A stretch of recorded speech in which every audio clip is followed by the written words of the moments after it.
Atos capítulo 16, do verso 25 ao verso 28, diz assim a palavra de Deus: E perto da meia-noite, Paulo e Silas oravam e cantavam hinos a Deus, e os outros presos escutavam. E de repente sobreveio um tão grande terremoto que os alicerces do cárcere se moveram, e logo se abriram todas as portas, e foram soltas as prisões de todos. E acordando o carcereiro, e vendo abertas as portas da prisão, tirou a espada e quis matar-se, cuidando que os presos já tinham fugido.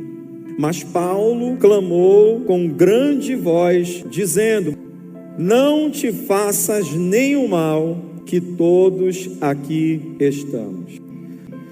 O fato de Deus nos mostrar um rumo a seguir não nos traz a ilusão de que teremos facilidade. Ou seja, Paulo e Silas, mesmo sendo cidadãos romanos, foram presos injustamente.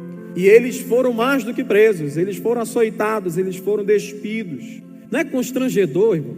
Você é direcionado rumo àquilo que Deus quer que você faça. E quando você chega naquele local que Deus disse que era para você ir, porque chegaram a essa conclusão. E quando Deus fala, nosso Deus não é Deus de confusão, Ele é Deus que revela, e você tem certeza e firmeza daquilo que Ele quer.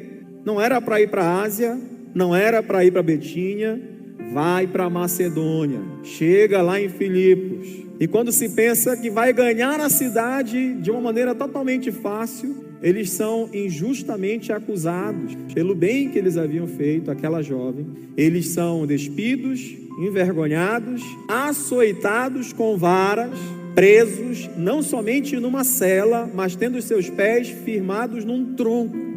Olha que situação complicada. A pergunta é: o que você faria numa situação como essa? A outra pergunta é: se você fosse um conselheiro de Paulo e Silas, que conselho você daria para a vida deles? Se fosse que nem os amigos de Jó, eles iam chegar para Paulo e Silas e dizer assim: olha, o que vocês fizeram? A mão do Senhor está sendo pesada sobre a vida de vocês. Amaldiçoa o teu Deus e morre. Mas sabe o que eles fizeram? A palavra de Deus diz, no versículo 25, ainda no capítulo 16, que perto da meia-noite, Paulo e Silas oravam e cantavam hinos a Deus. Olha a desproporção que há entre a situação que eles estão vivenciando e o posicionamento que eles adotam. Quando nós falamos que a fé é a certeza das coisas que se esperam, é a prova daquilo que não se vê, a gente se apropria dessas verdades. Mas o grande desafio da fé à nossa vida é aplicar isso no dia a dia. E a situação que nós estamos vivenciando, dentro da sua linha de coerência, sempre nos leva a reagir em conformidade. Se nós somos injustiçados, a nossa tendência é expor a nossa revolta pelo nível de injustiça. A gente sempre quer culpar alguém, a gente sempre quer responsabilizar alguém, e normalmente nós fazemos isso com Deus. Como tu permites isso? Eu estou aqui cumprindo com a tua vontade, o teu querer, e olha o que me acontece. Dentro de uma visão lógica, não é errado nós nos posicionarmos assim. O problema é que quando nós olhamos apenas as circunstâncias, nós deixamos de ver aquilo que Deus vê. Nós deixamos de enxergar aquilo que está no sobrenatural, que é onde Deus opera e age. Então Paulo e Silas, eles se desprendem das circunstâncias, e eles continuam crendo, eles continuam adorando a Deus, eles continuam buscando em oração. Você já tentou louvar a Deus num momento de adversidade? Numa situação onde as coisas elas não são favoráveis? Normalmente nós fazemos isso quando tudo é favorável, mas e quando as coisas não são favoráveis? A nossa tendência é nos omitirmos, a nossa tendência é nos isolarmos, é nos escondermos, é nos afastarmos.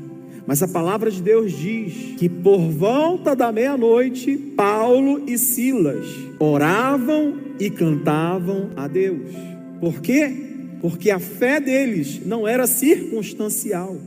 Mas a fé deles era um produto daquilo que eles criam, daquilo que eles absorveram, daquilo que eles abraçaram como certeza. E é assim que a fé, ela precisa ser operada na nossa vida. É assim que ela precisa agir. É assim que ela precisa ser eficaz. É quando, independente das circunstâncias, nós continuamos crendo. Assim é o cristão. Nós não podemos olhar, e aqui o não olhar as circunstâncias não está querendo dizer que você deve ignorar os fatos. E esses dias, acompanhando muitas pessoas necessitadas, essa tem sido uma palavra de ordem. Entre a fé e a razão existe uma linha muito tênue. E quando você olha para a razão, você não pode ignorar os fatos. Então, quando vem um boletim médico, quando vem um diagnóstico, com base em uma pessoa que é formada, que tem conhecimento, que tem experiência de causa, a questão não é você ignorar isso. Provavelmente essa visão, esse diagnóstico, esse boletim, ele está totalmente condizente com uma realidade. A questão não é essa, o problema não é esse. A música, ela diz assim, não olhe as circunstâncias. Ela está querendo dizer que você não pode olhar para essas coisas como sendo tudo. O diagnóstico não é tudo. A posição médica não é tudo. Existe um lado que envolve a nossa fé. E a fé é a prova daquilo que não se vê. Uma coisa é você olhar os fatos e as circunstâncias que são visíveis, que são palpáveis, por conta dos aparelhos, dos equipamentos que trazem para ti uma visão real dos fatos. A outra coisa é você olhar com os olhos da fé, tendo propriedade e certeza daquilo que visualmente você não consegue enxergar, mas que Deus está lá, opera, faz e cumpre conforme a sua palavra. É assim que tem que ser.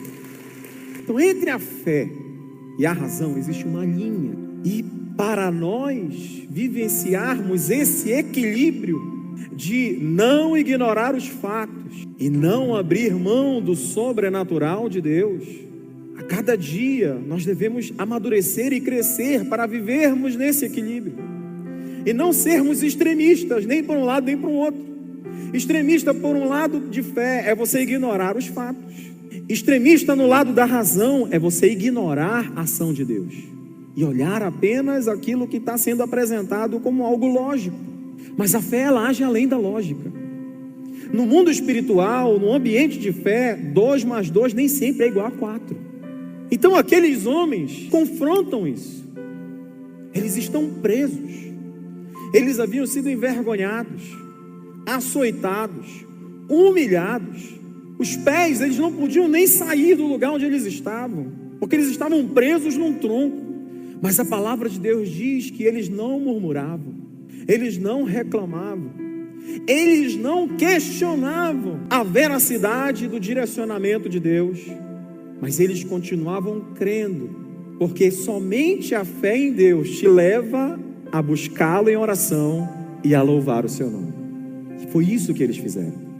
Amém e amém.